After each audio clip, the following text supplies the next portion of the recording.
When the person you loved drifts away silently, can you learn to love yourself enough to move on? It started quietly. Not with shouting or fights, but with the slow fade of her presence. Sarah and I weren't strangers to disagreements, but this was different. She stopped sharing details about her day, stopped texting first, and stopped asking how I was. I noticed, but I told myself it was just a phase, that she was busy or stressed. But the silence grew heavier every day. One night, I sat across from her in the dim light of our apartment, trying to find the words to ask what was wrong. She looked away, eyes distant. "I don't know how to say this," she whispered. "I think I'm falling out of love." The words hit me like a punch to the gut. I searched her face, desperate for signs. It was just fear or confusion. But her expression was tired, almost resigned. I wanted to argue, to convince her we could fix it. But deep down, I knew. I had been distant too, caught up in work and my own head. I wasn't there for her like I should have been. We talked for hours that night, about what went wrong, about what we missed, and what we feared in the end. We agreed to take a break. I thought it would help us find our way back. Instead, it only made the distance between us clearer. Days passed without messages. I replayed every moment, wondering where I failed. I was angry, hurt, and confused. I wanted to reach out, to say anything that might bring her back, but pride held me back. Then one night, I saw a message from her on my phone. "Can we talk?" My heart raced out when we met. She told me she was seeing someone else, someone who made her feel heard. Something she said I hadn't done enough. The truth stung, but I couldn't blame her. I realized love isn't always enough if it's not nurtured. That night, I walked away, feeling broken but knowing I had to heal. After that night, everything felt different.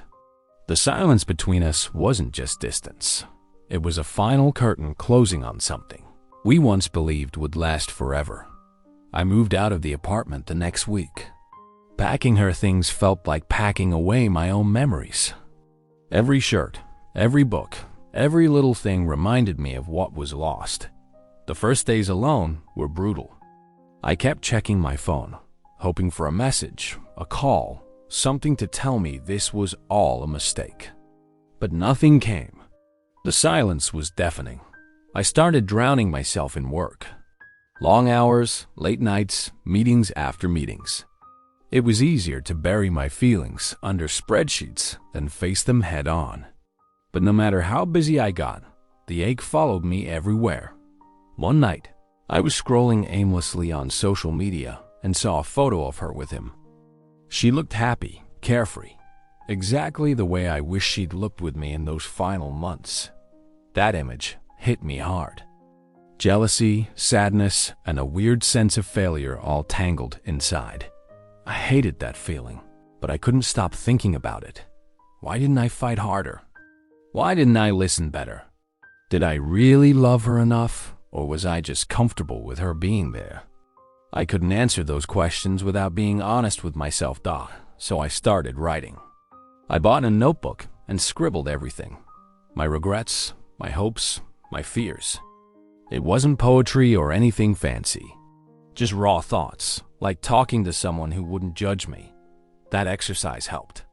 It forced me to confront the pain instead of running from it. Weeks passed.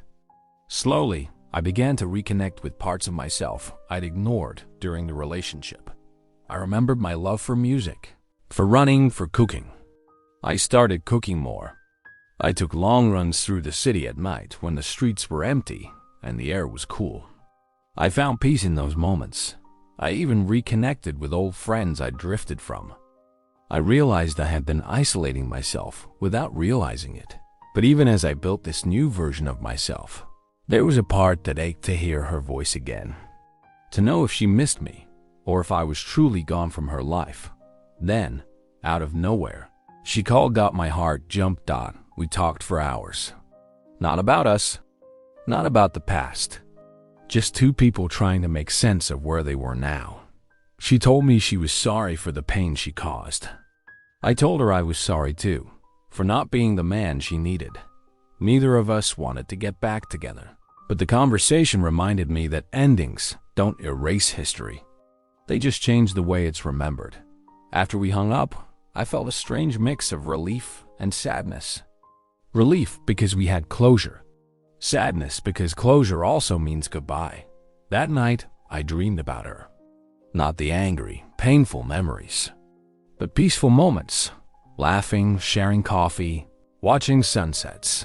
I woke up knowing that healing wasn't about forgetting her. It was about making peace with the fact that some chapters close, even when the story was real. Asterisk. The days after that call felt lighter, but healing wasn't a straight line. Some mornings, I woke up with a sense of calm, ready to face the day. Other times, I'd be hit by sudden waves of loneliness that caught me off guard. One evening, I was sitting alone in my apartment, staring out the window at the city lights. My phone buzzed. It was a message from an old friend, Mark. We hadn't spoken much in the past year, but I knew Mark had always been someone I could count on. "Hey man, want to grab a beer tonight? Catch up?" I hesitated, then typed back, "Yeah, I could use that." That night, sitting across from Mark in a small bar, I realized how much I'd been missing the simple human connection. We talked about everything and nothing: work, life, mistakes, and hopes. Mark didn't judge my past. He didn't ask about Sarah. He just listened. That evening marked the start of me rebuilding my social life. I began saying yes to invitations I would have previously declined. I reconnected with friends, went to small gatherings, and even tried new hobbies. One thing I picked up again was photography. I'd always loved capturing moments, but life had pushed it aside. With a camera in hand, I found a new way to express feelings I couldn't put into words. Through photos. I captured quiet streets, rainy mornings, the way light hit the trees, little things that reminded me beauty still existed, even when life felt hard. As weeks turned into months, I noticed a shift inside. I was learning to be alone without feeling lonely. I was discovering parts of myself that had been dormant. But despite the progress, there was one thing I couldn't shake: the question of what happened to us. One afternoon, I walked past a cafe where Sarah and I used to meet. I sat down at a table and ordered coffee. The place was busy, filled with laughter and chatter, life moving forward without me. I thought about how easy it was to get lost in memories, how painful it was to realize the future I had imagined with her was gone. I took out my notebook and wrote a simple line. How do you say goodbye to someone who once meant everything? The words felt heavy, but honest. That night, I decided to focus less on what was lost and more on what was possible.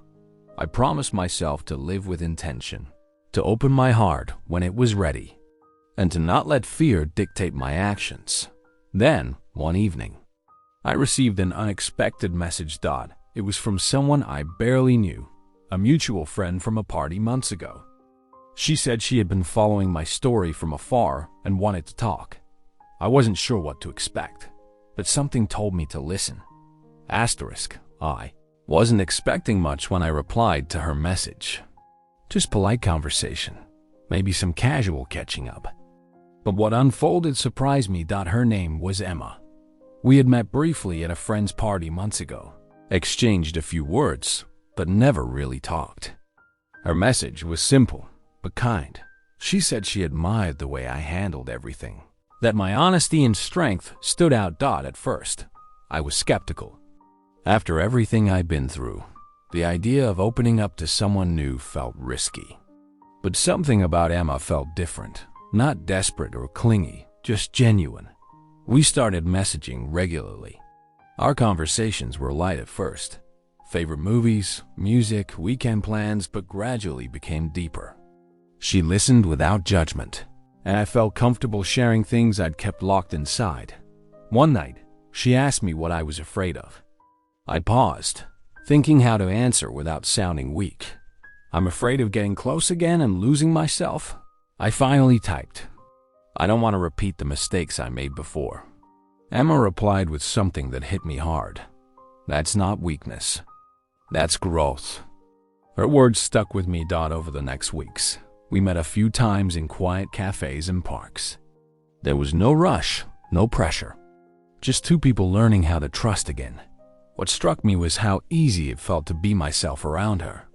No masks, no pretending. It was refreshing. Still, doubts lingered. Could I really start over after everything? One evening, after a long walk, Emma looked at me and said, "Healing isn't a straight path. It's messy, slow, and sometimes painful. But it's worth it." I nodded, realizing she was right. That night, I lay awake thinking about my journey. The heartbreak, the loneliness, the small victories. I understood now that healing wasn't about forgetting. It was about accepting the past, the pain, and the hope for the future. As the days passed, Emma and I grew closer, not in a rush, but steadily, like roots reaching deeper into the soil. The safety I felt with her was new. It wasn't about excitement or fireworks. It was quiet, steady, and real. We shared stories, some light, some heavy. I told her about the moments I'd been too scared to admit, the times I felt lost, even in the middle of a crowd. She shared her own scars, the battles she fought silently. One afternoon, we took a long walk along the river. The sky was gray, the air crisp with early autumn. We didn't say much at first. Sometimes words aren't necessary. Then, she stopped and looked at me. "Do you think you're ready to trust again?" She asked. I thought about it. Really thought. Not fully, I admitted. But I want to be. I'm learning to be okay with vulnerability, even when it scares me. She smiled softly. That's brave. That bravery became our unspoken pact. We didn't define what we were, didn't rush to label our connection. Instead, we focused on showing up for each other in small, meaningful ways. And message, a shared coffee, a laugh over something silly. One night, I was honest about my fears, fear that my past would always shadow my future, that I wasn't enough because I'd failed before. Emma listened, not with pity, but with understanding. "You're more than your past," she said. "You deserve happiness." Hearing that felt like a balm to wounds I hadn't realized were still open. But healing isn't linear. There were moments when the past crept in, unexpected memories, old insecurities whispering doubts.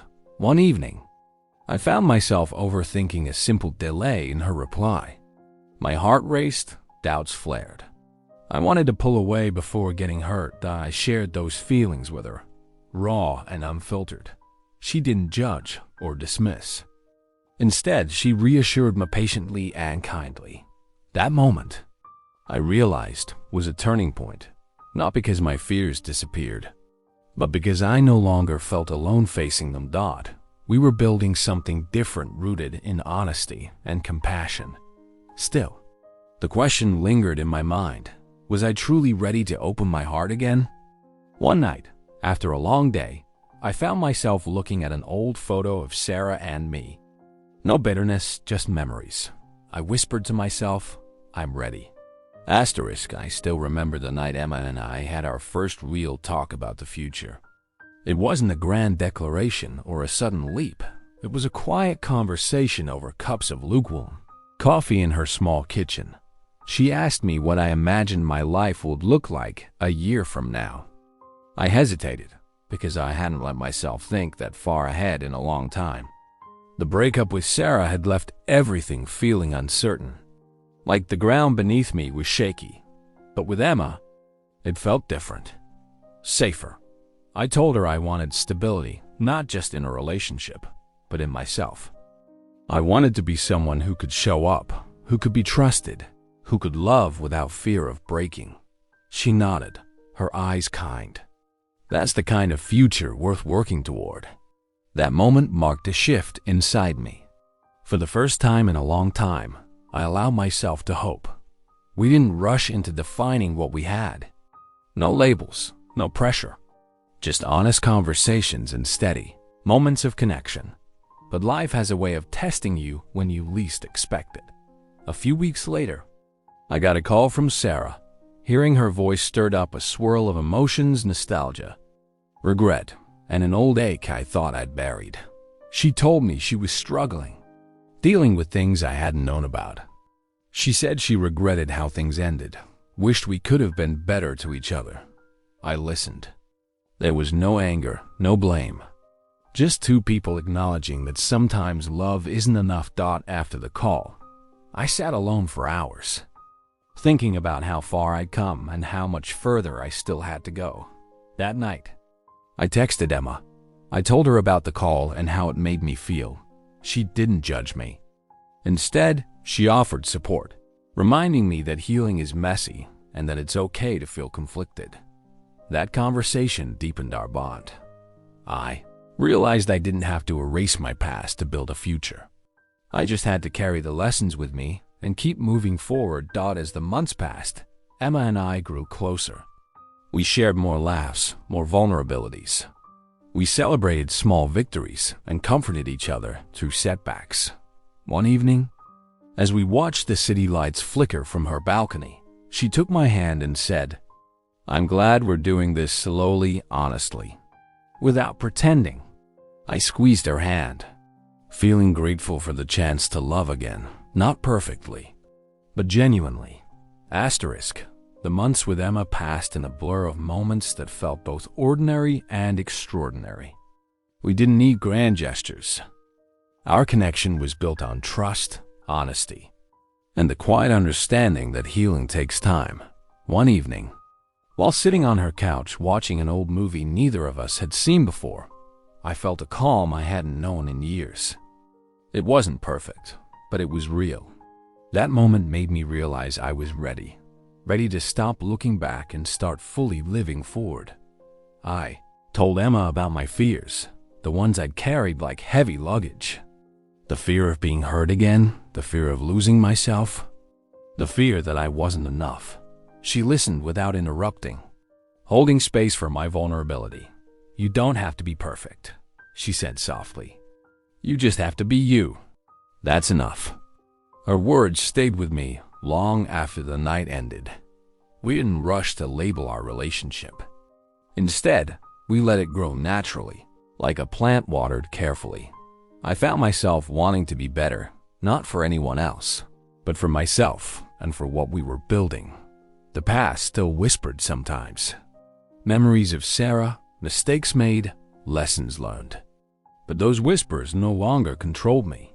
One afternoon, Emma surprised me with tickets to a photography exhibit.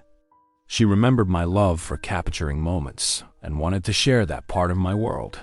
Walking through the gallery, surrounded by images of light and shadow, I realized how much I'd changed, from heartbreak and pain. I was growing into someone who could embrace vulnerability and hope. We talked about the future travel, dreams, the kind of life we wanted. For the first time, I felt ready to say us without fear. There was still work to do, no doubt. Healing isn't a destination but a journey. But with Emma by my side, I was no longer afraid to take the next step. As we stood outside the gallery, watching the sun dip below the city skyline, she looked at me and smiled. "Here's to whatever comes next." I smiled back, knowing this time I was ready. The story ends here. But life continues, and so does the hope for love that's real and lasting.